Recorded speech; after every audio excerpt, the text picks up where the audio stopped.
was 15 years old when my family were deported from Hungary. Czechoslovakia was partitioned in 1939. It was the first country that came under the Nazi heel. My country actually was offered up on the altar of appeasement to Hitler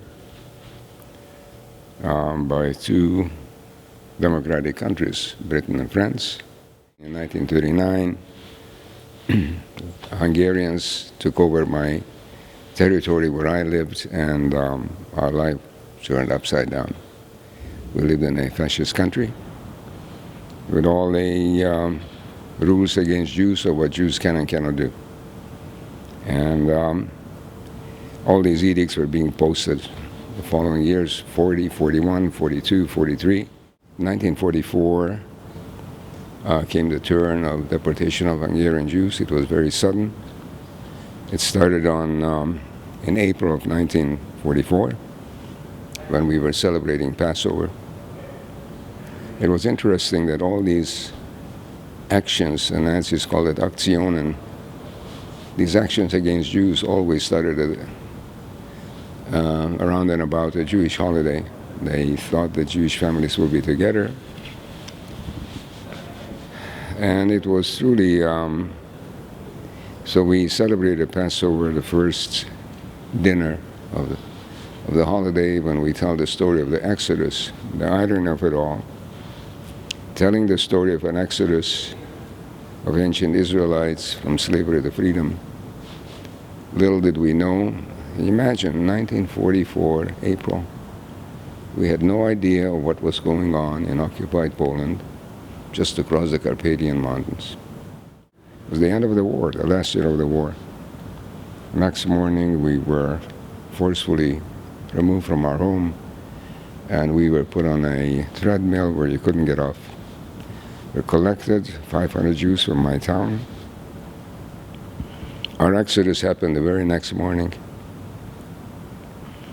Looking back at this group of Jews leaving my town, the rabbi made to walk in the front of the column. It was a symbolic thing. This rabbi is leading his flock. There were 30,000 Jews collected near a major railway station, and we spent 3 weeks in this terrible place, and we were loaded into cattle cars, and our journey was about 4 days, day and night, in a locked cattle car that was never, the doors were never open. We were stuck in there like sardines in a can without any water or toilet facilities, so you can imagine the nightmare. Finally, the train came to a stop in the middle of the night. You could hear German being spoken, and the door of the cattle car opened and light flooded in, and there was a man in a striped outfit with a cap on his head, and he was yelling at us, "Raus, schnell, out fast," and we were on a platform. Our welcoming committee were all there, SS units. Their insignia was a skull and bones, and it was a fast selection. Everything went fast here. We couldn't engage our brains, really, of what was happening. And my father and uncle and I, we were selected, told to go to the right. We had no idea what this meant. And my mother, with my two younger brothers, and my baby sister, my grandparents, and my aunt, were told to go to the left. The Nazis, they used this deception. We believed everything they said.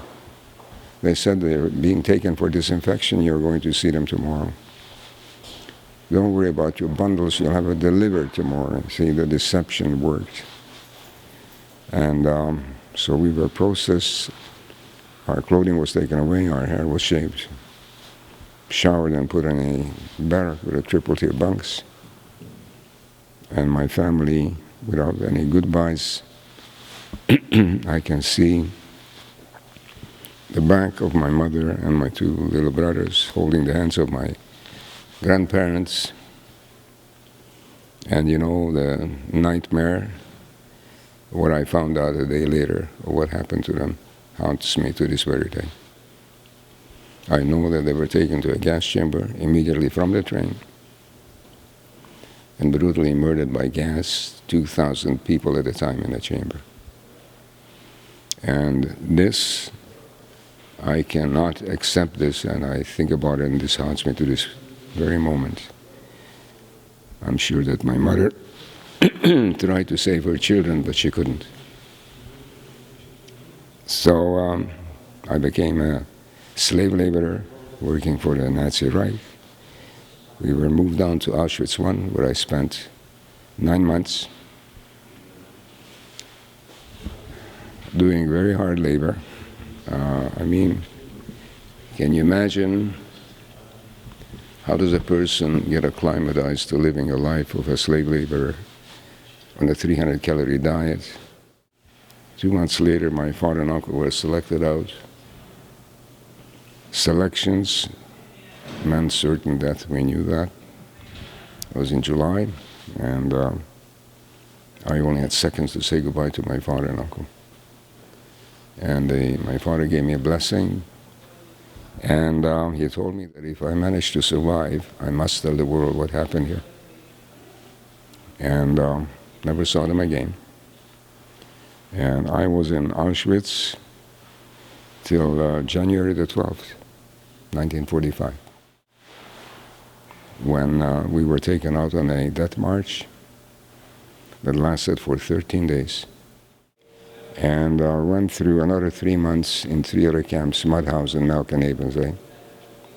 And those were 3 brutal months because your body was getting weaker and weaker, and being moved from camp to camp took a lot out of you. One of the inmates came shuffled in his wooden clogs, and he said that the guards are no longer in the tower. And I heard this, and you know that when your life is ebbing away, your clock is sort of running out, and you have very high fever, you can't move, your body is aching, and I knew that I must crawl out of this bunk. If I don't, I will never make it. And I did, and I was outside, and I could see that the towers didn't have their bucket helmets of the SS guards. Seconds later, the gate came flying in, and the tank was coming through. It had a white star on it. And there were black soldiers sitting on the turret, and they were in total shock. I will never forget that picture. This was a tank unit called the 761st Black Panther Tank Battalion. It was a segregated unit.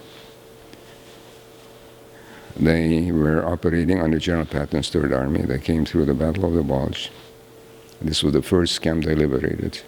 Ebensee, then Gunskirchen and Mauthausen. They were in total shock, looking, because the camp square was full of dead bodies piled, mountains of dead bodies that were decomposing. So here we are, a bunch of skeletons. I remember my first speech was in Barrie, Ontario, at St. Joseph Catholic High School, grade 13 students. And it's something that triggered me. There was a guy, Ernest Zundel, who was a denier. So that spurred me on. I became a speaker for the Holocaust Center and the Friends of Simon Wiesenthal Center. And I've been doing it for 32 years. I've covered this country from coast to coast. It is important. I know there's polls that have been taken. Many people don't even know that there was a Holocaust in Europe, of all places. So after the war, for 30 years, nobody spoke about this. We came to Canada, we didn't speak about it because we were busy creating a new life.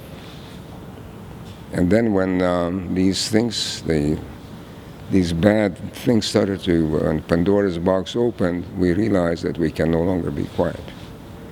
So we are sending a message to everybody that these things can happen. It starts with words, and it ends in some horrible places. So this is our message. Need to respect each other. You cannot take, there's no freedom without responsibility. Of all places in Canada, young people need to know that in 2 wars, young Canadians volunteered, and they went to fight this terrible Nazi supremacist ideology. any supremacist ideology is a danger to our way of life and our free society.